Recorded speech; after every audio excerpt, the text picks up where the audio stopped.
everybody, and welcome back to Pick Up the Pieces. My name is Stacy, and we're back in the Pickup Kitchen tonight with another quick, easy dinner. If you're new here, thanks for being here. And I just want to mention that I just recently hit 100 subscribers, and while that may not be a big deal to some people, it certainly is a big deal to me that there are people out there, 100 of you to be exact, that are watching my videos and liking them and sharing them, and so I am very appreciative, and I wanted to say thank you. So tonight we are going to make another family favorite. We're making mushroom chicken. This is something my mom made when I was a kid, and now I make it for my family. We really love it. It's a very easy meal. Not a lot of ingredients, not a lot of steps, and you can get dinner on the table pretty quickly. It will take an hour or so to bake in the oven, but while that is happening, I use that opportunity to help the kid with homework, or maybe clean up something, or just relax. And really, you can get this meal on the table really quickly, even on a weeknight, and everyone will enjoy it. So let's get started. All right, so our chicken is going to take the longest to cook, so we're gonna get that going. I'm just gonna spray my baking dish here with some cooking spray. I will need that again in a few minutes when we make our side dish. So tonight we're gonna have our baked chicken, which we call mushroom chicken. We're going to have some baked squash, and then we're gonna have some mashed potatoes with it. So these are Italian seasoned breadcrumbs, and I'm just gonna take enough. This is a 1/3 measuring cup, so that's about 2/3 cup. I would say maybe a little less than a cup of the breadcrumbs. Now, I know that these Italian seasoned breadcrumbs are technically seasoned, but I do add a little bit of special additional seasoning to it. And so I'm gonna add some garlic powder. And I don't really measure it, I just sprinkle some extra on. This is dried parsley. You could certainly use fresh if you have it. I'm gonna add some extra parsley to this. I'm gonna add some salt and pepper. So fresh cracked pepper and some pink salt. You can also add like some Parmesan cheese or Romano cheese to this if you want to. That's really tasty as well, but you don't have to. And so that's my breadcrumb mixture. Now I'm gonna get that out of the way, and I'm gonna prepare my chicken. I just didn't want to be touching the breadcrumbs with chicken hands. So we bought a multi-pack of chicken thighs at the store the other day. It is always more affordable to buy a bigger pack of something. So when you have the opportunity, make sure you are checking the unit price of the items that you buy. The unit price will tell you how much you're paying per pound or per ounce or per item, and that price tag and that information will always tell you whether you're getting a good deal or not. So we have chicken thighs here. They have the bone in, the skin on. If you cook your chicken just like this, you're gonna get a lot of extra fat in the bottom of the pan. Nobody's really gonna eat all that extra skin, at least not in my house. So I take my kitchen shears and I just kind of trim up my chicken. We prefer chicken thighs with this dish. You can certainly make this with like legs or leg thigh quarters. You could also make this with boneless, skinless chicken breast. Perfectly fine to do that. You could even do like a mixture of legs, thighs, boneless. The boneless chicken breast, if you make this recipe with it, they cook less or for a shorter period of time than your bone-in chicken. So just keep that in mind if you are making this with boneless, skinless chicken breast, and then you're also going to make some with the bone in. You want to put them in separate dishes because the chicken breast will be done sooner, and you don't want to overcook your chicken breast while you're cooking the rest. So we're probably going to use 6 thighs tonight for dinner. If there's any extra thighs left in this container or package when I'm done taking out what we need for tonight, then I'll just trim them up and put them in a bag, and we'll use them another night. I'll just put them in the freezer. So that's 5. So it looks like that's a small one. We'll do a small one, and then we've got 3 nice size thighs left. And all I'm going to do with those extra ones, like I said, is just trim them and put them in a Ziploc freezer bag. I do prefer Ziploc brand freezer bags. I'm not sponsored by them, but I find that if you're going to be freezing things and you want them to last, you really want to use a good freezer bag. I have used off-brand freezer bags in the past, and I've been disappointed. So put them in your Ziploc, and I will label on the outside of that bag that there's 3 in there. That way, on a night when maybe it's just me and the hubby and the kids are off doing their own thing, then I know I've got a smaller portion of chicken that I can cook up.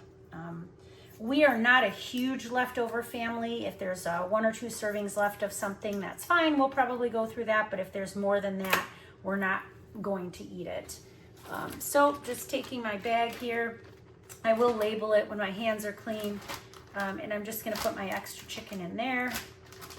And then this is just gonna go to the sink and the garbage. I'm gonna wash my hands, I'll be right back.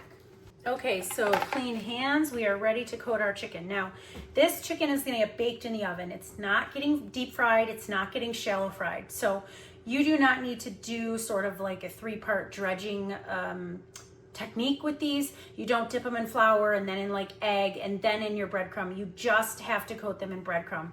That is all you need to do. If you wanted to maybe soak this chicken in buttermilk ahead of time to tenderize it a little bit, you could. I'm sure that would be delicious, but we have never done that.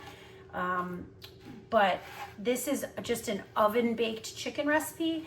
I promise you that it will be really crispy on the outside and then really juicy on the inside. You really can't mess up chicken thighs. Even if you overcooked them slightly, they would still probably come out absolutely great. So I'm just coating the chicken in the breadcrumb mixture. Like I said, you can add whatever seasonings you like to this. I tend to do garlic powder, parsley, salt, pepper. Sometimes I'll add some cheese. You could add Cajun seasoning. You could add other, like, you know, rosemary or oregano or anything else. They are Italian seasoned breadcrumbs. That's what I started with, but I always do add a little extra seasoning to them. It's okay if there's extra breadcrumb on your chicken. I'll show you at the end what I do to make sure that these end up really crispy and amazing. Oh, and before I forget, I'm gonna go preheat my oven to 375 degrees.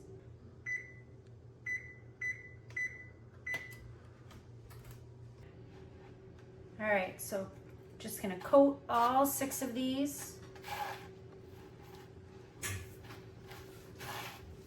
And when you are done coating your chicken with this breadcrumb mixture, you do not want to save it. You are putting raw chicken onto the breadcrumbs. So, you know, there's a potential for salmonella. You do not want to try to reuse these breadcrumbs once they've been utilized. That's it, you're going to throw out any extra.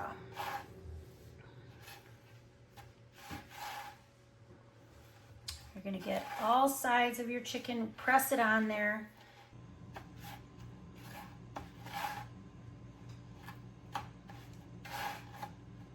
So I'm just pressing the chicken onto the plate, pressing the breadcrumbs onto the chicken.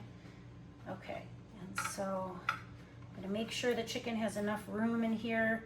It's okay if they're touching a little bit, but you just wanna make sure they have enough room to bake evenly, and you want that skin to get crispy, so you don't want to crowd your pan. So now I'm just taking some of the extra breadcrumbs and just sprinkling them on top. If you do this, you sort of get like a little extra crispy crust on the top of your piece of chicken, and it is really tasty. So almost done with this, and when the oven is preheated, this will go in to bake.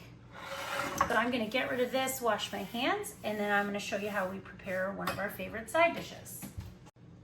Okay, so with our chicken tonight, we are going to have some baked honey nut squash. Honey nut squash is one of our favorites. It's kind of like butternut squash, but not really. I would say it's sort of a cross between butternut squash and acorn squash.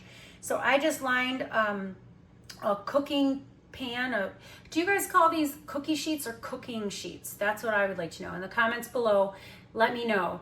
I saw something on the internet recently that said this is a cooking sheet, but my whole life I've called it a cookie sheet. So I don't know which one it is. Let me know what you think. But anyway, I lined my cookie sheet with foil, sprayed it with some nonstick spray, and then I am going to show you how we get our squash ready to cook. So these will cook for less time than the chicken, but they can go in at the same temperature and at the same time, and then we'll take these out before the chicken's done. So I'm just gonna cut them in half the long way.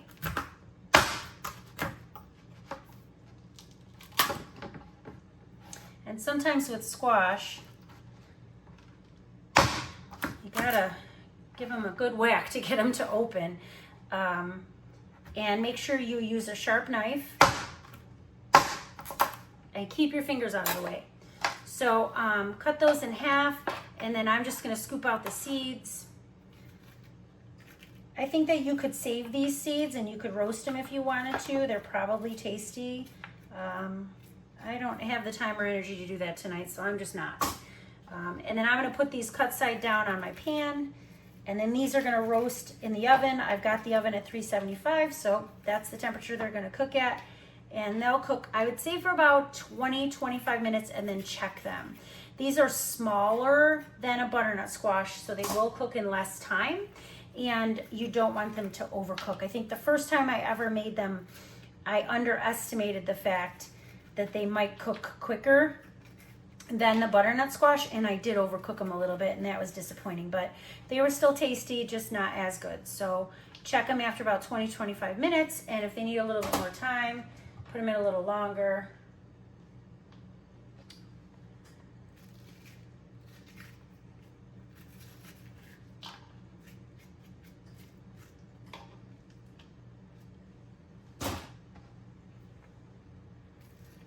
And I will do a simple seasoning on these, just some salt, pepper. I might even put a little oil on them on the bottom just so they cook up nice.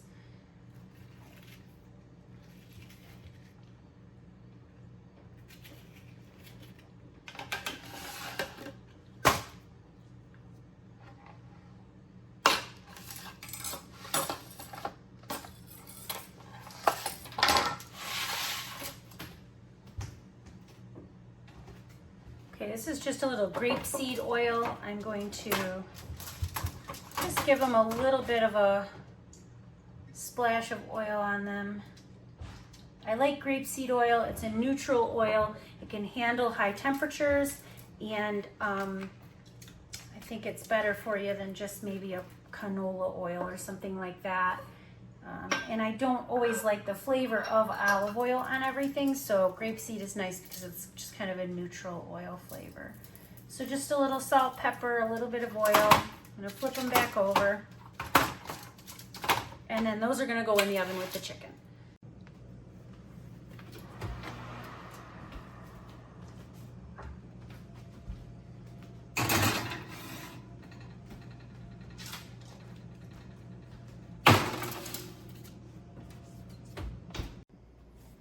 So along with our chicken and our squash, we are going to have mashed potatoes. So when I made my sour cream and onion pork chop video recipe, I showed you guys how to make a big, huge bulk batch of mashed potatoes. This is one of our leftover containers of mashed potatoes that I had put in the freezer. Knowing that we were going to have this chicken tonight, I pulled this out in the morning to defrost, and I'm just going to show you how we reheat them. So these mashed potatoes might look a little liquidy, and that is completely fine. When you freeze them and they're fully cooked, and then you take them out and put them in the pot, they might look a little liquidy to you, but all you have to do is just heat these up. We're gonna simmer them for probably about 10 minutes just to warm them up. I'm gonna put them on sort of a lower heat because I don't want the bottom of the pan to burn or scald. And so these are just gonna get warm, start bubbling, and that little bit of extra liquid that you're seeing will disappear, and these will absolutely taste like fresh mashed potatoes when you go to serve them. So it's been about 20 minutes, and I'm gonna check the squash.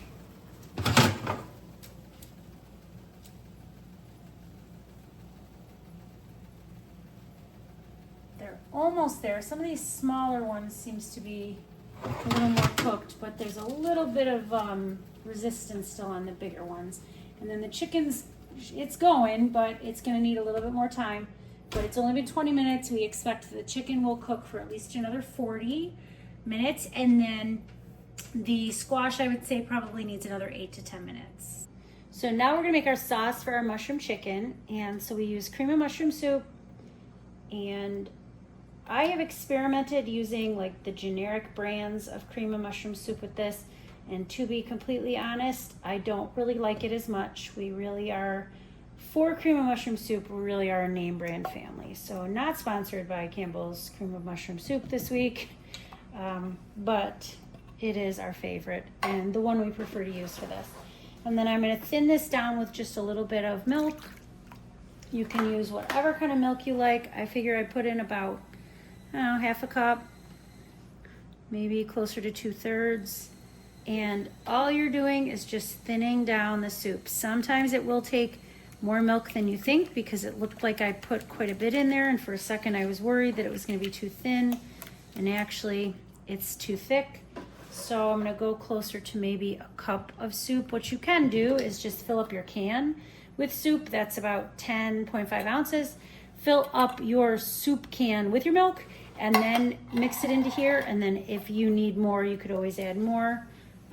This will get poured over the chicken when it's like 98% cooked. And then it'll go back in the oven and simmer a little bit or bake a little bit more. And so it's okay if it's a little bit thin if you accidentally add a little bit too much milk. You just kind of want it to be like a pourable consistency because you want to pour this into the baking dish. So I've probably added about, I would say, a full cup of milk.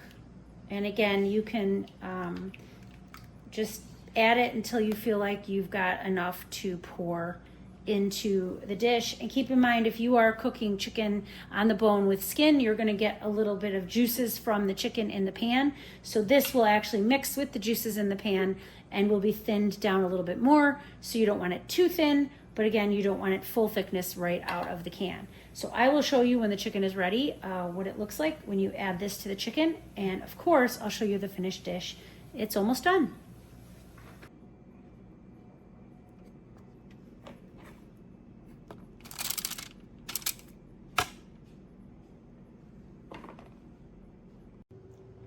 So our mashed potatoes have reheated, and you can see now they're no longer liquidy. They're the perfect mashed potato consistency. Trust me, you can absolutely freeze already cooked mashed potatoes, reheat them, and no one will ever know that they were ever in the freezer.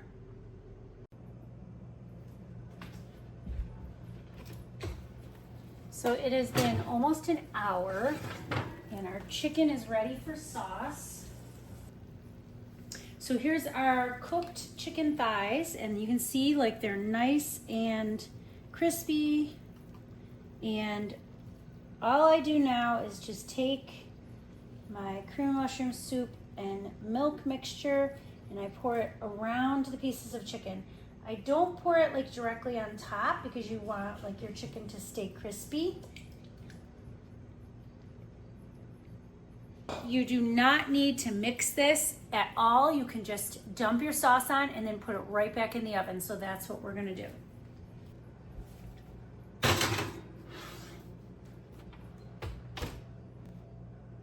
And now that's gonna sit in the oven and the chicken will continue to cook just a little bit. The sauce that we've dumped over the top of the chicken or around the sides of the chicken will come to, so now the chicken goes back in the oven where the sauce will heat up and start to bubble. Should be ready in about 8 more minutes. Okay, so dinner is done. I just pulled this out of the oven, and so our chicken is all set. The sauce is all bubbly. I don't know if you can see sort of around the edges that it is bubbling away, but it is ready. So I'm gonna serve up some dinner and show you what that looks like. Now, generally in our family, we like to have a little extra sauce on our chicken or with our chicken, and if your sauce didn't mix, perfectly while it was cooking, then you can just take the opportunity to do that. So I like to put a little bit of sauce around my chicken. I'm just gonna grab a little bit of mashed potatoes from on the stove here. And that looks great. And I'm gonna grab one of our squash. And this is going to be my meal for the night. So I wanted you guys to be able to see what this looks like when it's done. And so I kind of move things around here on the counter so you can see. This is our cooked chicken. And see that the skin is the best part, to be honest. It's nice and crispy and the inside is really juicy. And I'm gonna get like a little bit of the skin here and a little bit of the meat and a little bit of the potatoes.